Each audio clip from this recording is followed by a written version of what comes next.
সুপ্রিয় দর্শক, সবাইকে স্বাগত জানাচ্ছি এনটিভির নিয়মিত আয়োজন স্বাস্থ্য প্রতিদিন অনুষ্ঠানে। আপনাদের সাথে আছি আমি ডাক্তার মোনা তাহসিন। দর্শক, আজ এনটিভিতে প্রথমবারের মতো প্রচারিত হচ্ছে ফুল এইচডিতে। এছাড়াও এনটিভি মাইল ফলক স্পর্শ করেছে 54 মিলিয়ন ফলোয়ারের অনলাইনে। সেই শুভেচ্ছা জানিয়ে আজকের এই অনুষ্ঠান শুরু করছি। আজ আমরা কথা বলবো চোয়াল ভাঙার চিকিৎসা নিয়ে। এ বিষয়ে আলোচনার জন্য আমাদের সঙ্গে রয়েছেন একজন বিশেষজ্ঞ চিকিৎসক। চলুন অনুষ্ঠানের শুরুতেই পরিচিত হয়ে নেই আমাদের আজকের অতিথির সাথে।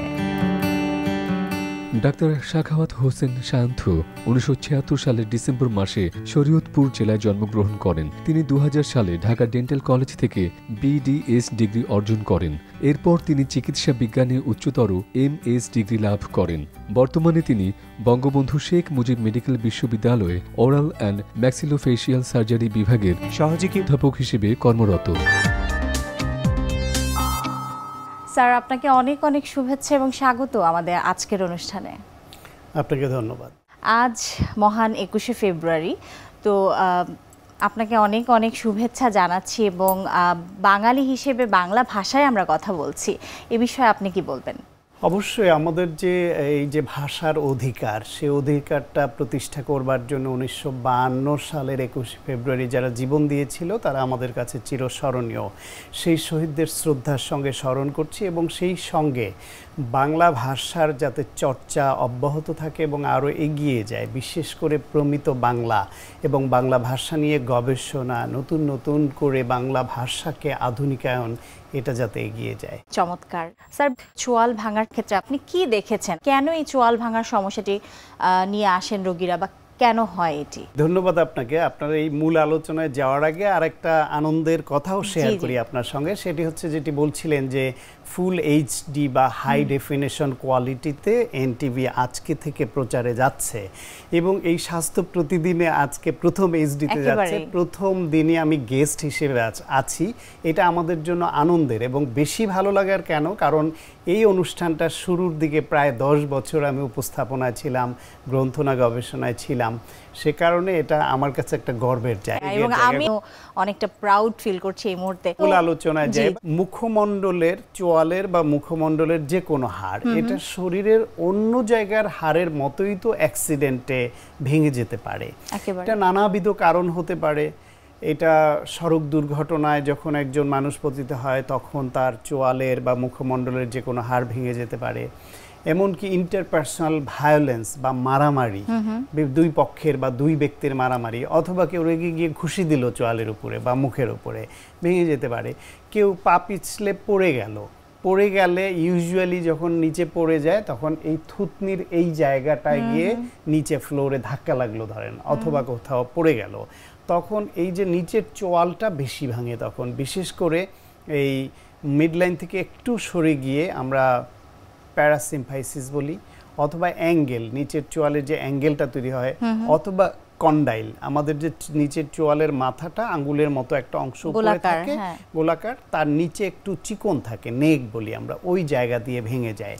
এর বাইরে সবচেয়ে বেশি ভাঙা কিন্তু রোড ট্রাফিক অ্যাক্সিডেন্টে, কোথাও ধরেন যুদ্ধ হচ্ছে, মারামারি হচ্ছে, এই যে আন্দোলন হলো, এই যে বৈষম্য বিরোধী যে আন্দোলন থেকে এটা টার্ন নিয়ে যে গণ অভ্যুত্থানে পরিণত হলো, ফ্যাসিবাদ বিরোধী গণ অভ্যুত্থান বা বিপ্লব, এখানেও কিন্তু অনেকের এই শরীরের অন্যান্য অংশের সঙ্গে চোয়ালের হাড় ভেঙেছে। ফলে যুদ্ধক্ষেত্রে হয়, ইন্টারপার্সোনাল ভায়োলেন্সে হয়, আরটিএ বা সড়ক দুর্ঘটনায় হয়, পড়ে গিয়ে যে কোনো দুর্ঘটনায় হতে পারে।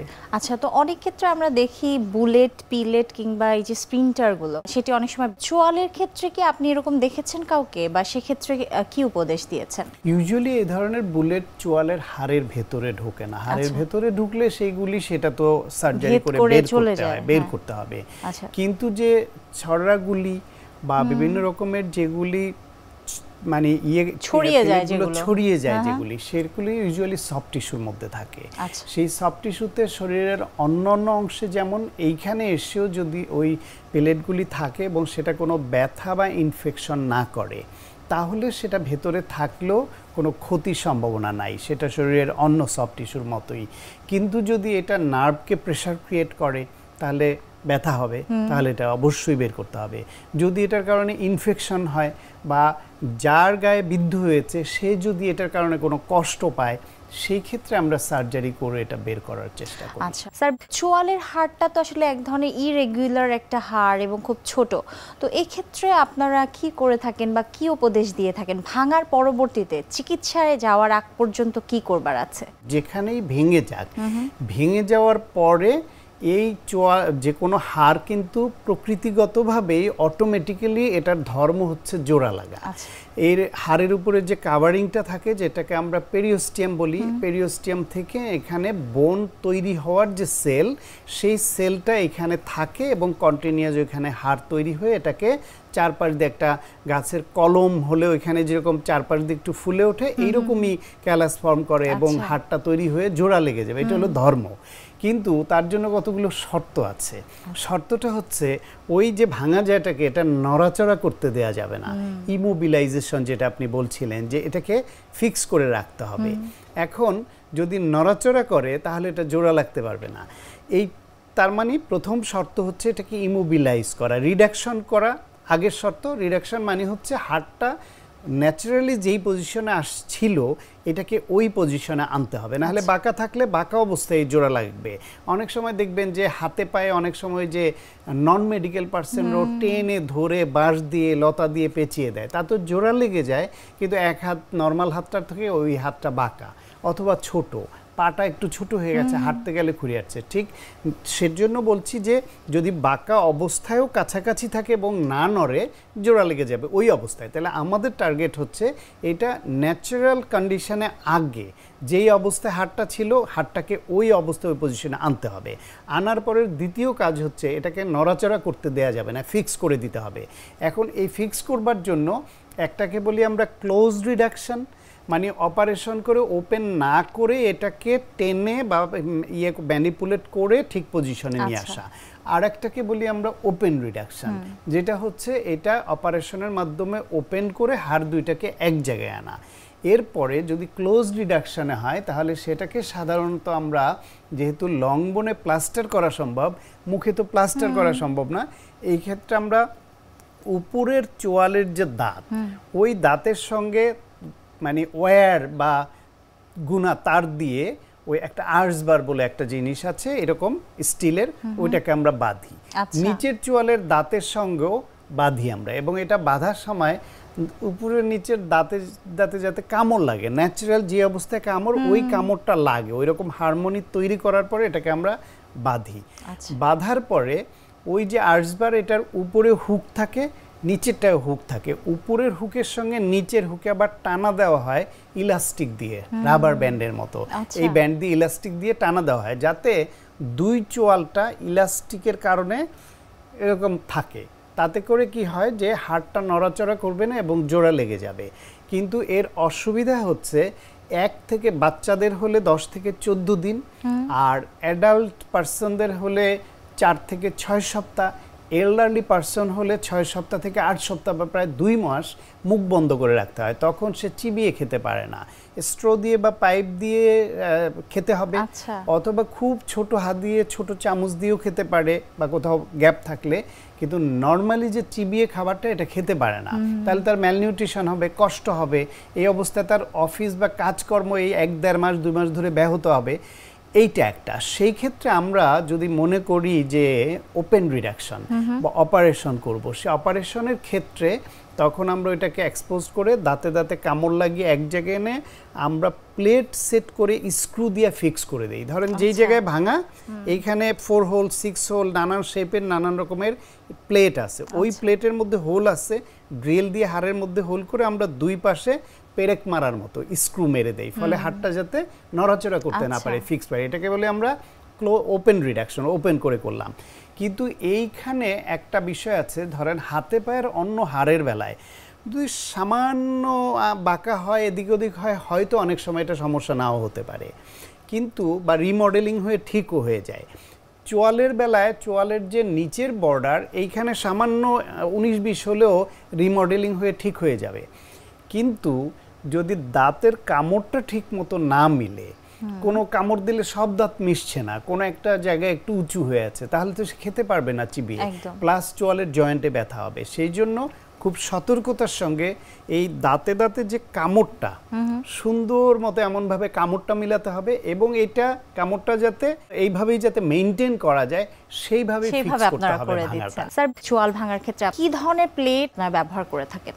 এইখানে সবসময় শুধু প্লেট ইউজ হয় তা না, এইখানে মেশ বলি আমরা বা জালিকা, সেটাও হয়। যেমন ধরেন চোখের নিচের হাড় ভেঙে গেছে, এইখানে সি শেপড প্লেট ব্যবহার করা যায়, মাইক্রো প্লেট, মিনি প্লেট ব্যবহার করা যায়।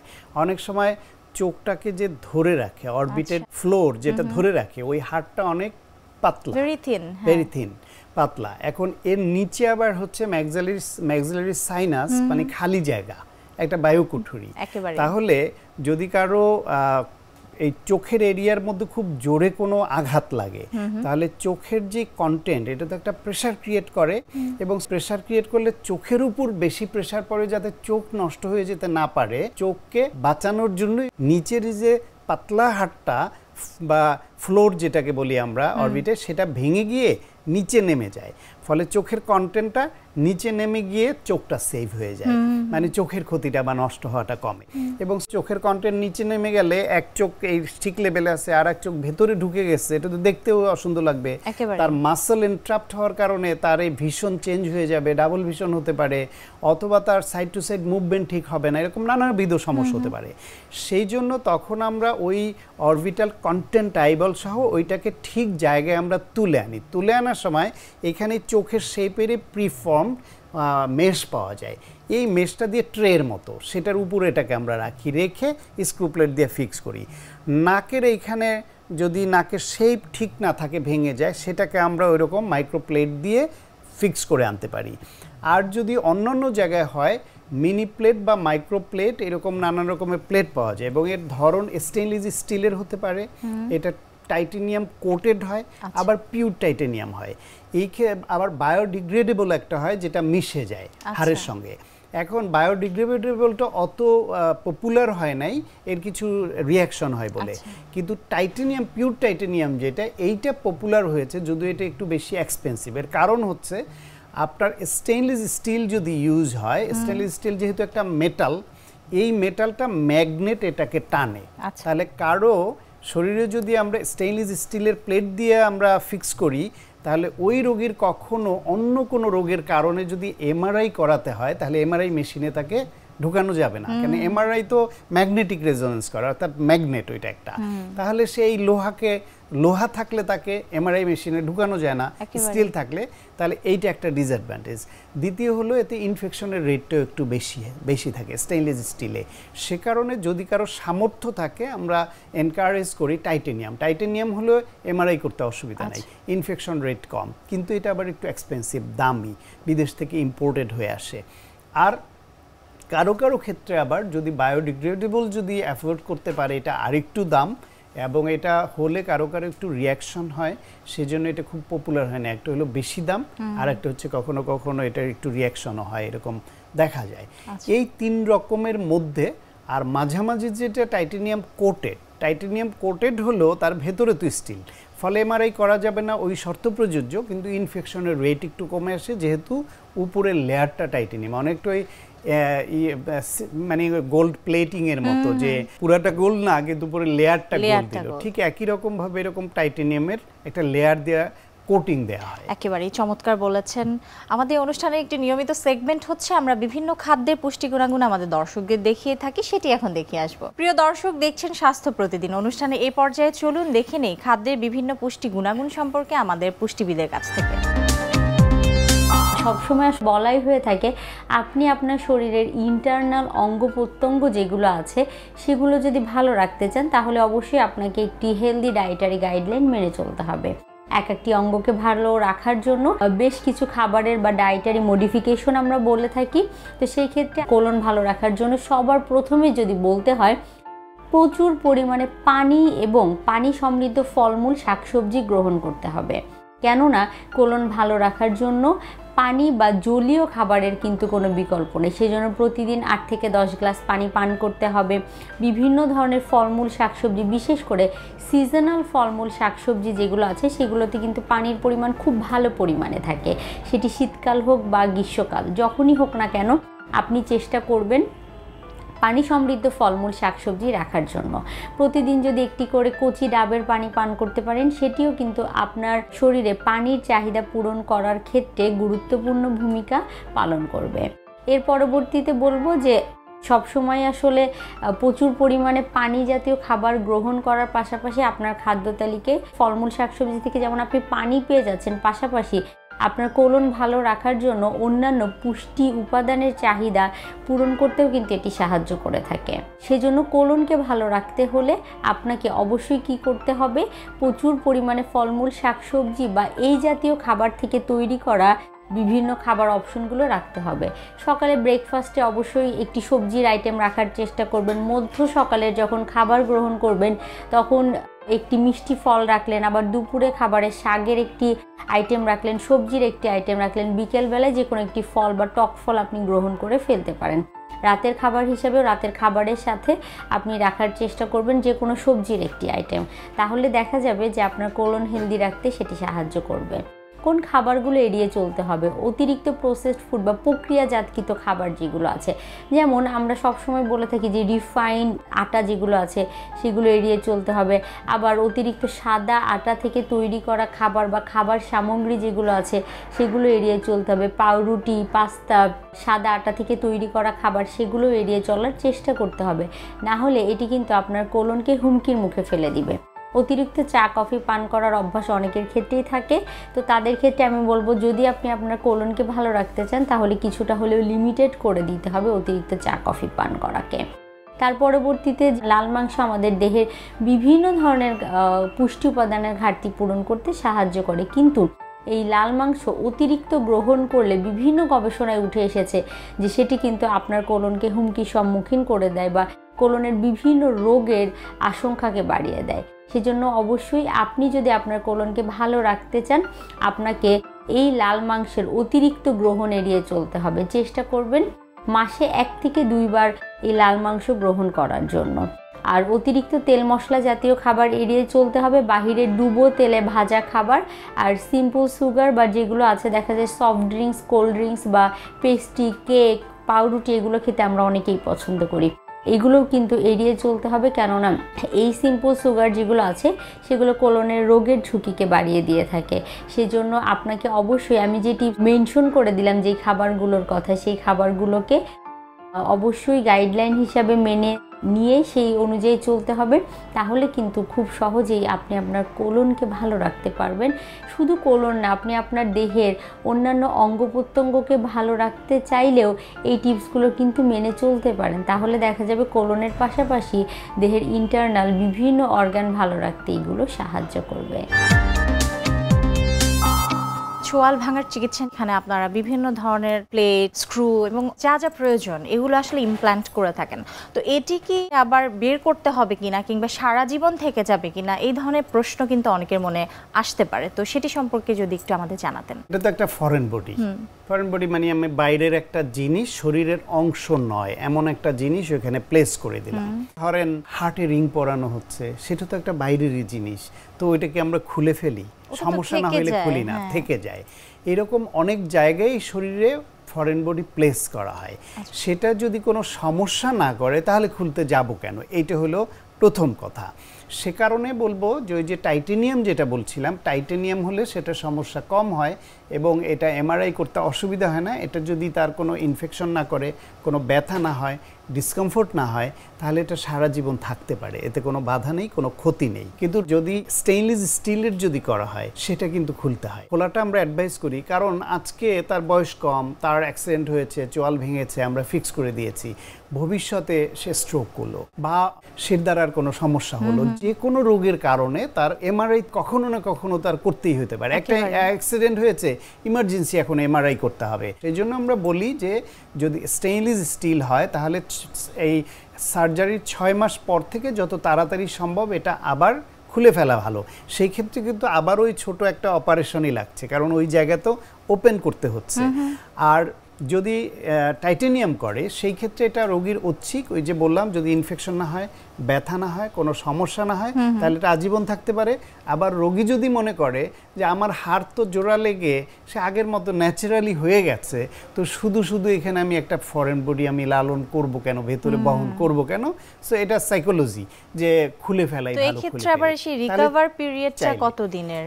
সেকেন্ড টাইম যখন খোলা হয় তখন তো আর হাড় ভাঙা না, তখন শুধু সফট টিস্যুর ব্যাপার। আমরা আগে যেই জায়গায় ইনসিশন দিয়ে বা কেটে ওপেন করেছিলাম হাড়টা, ওই দাগ বরাবর বা ওই এরিয়া দেখে এটাকে আমরা আবার ইনসিশন দিয়ে এক্সপোজ করি। খুব ছোট এক্সপোজ করতে হয়, মানে অল্প একটু তুললেই হয়, তখন স্ক্রুর মাথাগুলি দেখা যায়। ওই স্ক্রুটাকে আমরা স্ক্রু ড্রাইভার থাকে, এটার বিশেষ ধরনের স্ক্রু ড্রাইভার আছে সার্জিক্যাল, ওইটা দিয়ে আমরা অ্যান্টি ক্লকওয়াইজ ঘুরিয়ে ঘুরিয়ে আমরা এটা বের করে ফেলি। ছোয়াল ভাঙার ক্ষেত্রে চিকিৎসায় আরও কোনো আধুনিক চিকিৎসার কোনো অবকাশ আছে কিনা, বা আমরা কতটুকু যেতে পেরেছি? মুখমণ্ডলের যে কোনো হাড় ভাঙা, এবং সেটাকে ওই যে বললাম চোখের নিচের হাড় ভাঙা, চোখ ফ্লোর ভাঙা, বা জাইগোম্যাটিক কমপ্লেক্স, বা এই চোয়ালের জয়েন্টের এরিয়া, যে কোনো হাড় ভাঙায় আন্তর্জাতিক মানের যে চিকিৎসা পৃথিবীর যে কোনো দেশে হয় তার সব বাংলাদেশ হয়। ইভেন চোয়ালের হাড় একদম গুঁড়া গুঁড়া হয়ে ক্রাস্ট হয়ে গেছে, অথবা কোনো একটা হাড় এটা চলে গেছে যুদ্ধক্ষেত্র বা আন্দোলন সংগ্রাম বা অ্যাক্সিডেন্টে চলে গেছে একটা অংশ, সেই অংশটাকে রিপ্লেস করার জন্য যদি পায়ের থেকে কোমর থেকে হাড় এনে ওটা ওখানে লাগাতে হয় রক্তনালীর সঙ্গে জোড়া দিয়ে, সেটাও বাংলাদেশে সম্ভব। এবং সেই হাড়ের মধ্যে যদি ডেন্টাল ইমপ্লান্ট বা স্থায়ীভাবে দাঁত সেট করতে চাই আমরা, সেটাও বাংলাদেশে সম্ভব। চমৎকার স্যার, আপনি আমাদের অনুষ্ঠানে এসেছেন এবং এত গুরুত্বপূর্ণ কিছু তথ্য আমাদেরকে দিয়েছেন, এজন্য আপনাকে অসংখ্য ধন্যবাদ। আপনাকে ধন্যবাদ, এবং যারা দেখছেন এবং এনটিভির কর্তৃপক্ষ সবার জন্য আমার শুভকামনা। সুপ্রিয় দর্শক, এতক্ষণ দেখছিলেন স্বাস্থ্য প্রতিদিন। কথা হচ্ছিল চোয়াল ভাঙার চিকিৎসা নিয়ে। আশা করছি এই গুরুত্বপূর্ণ তথ্য ও পরামর্শগুলো আপনাদের অনেক অনেক কাজে আসবে। চলুন এ পর্যায়ে দেখে নেই কি থাকছে আগামী পর্বে স্বাস্থ্য প্রতিদিন অনুষ্ঠানে।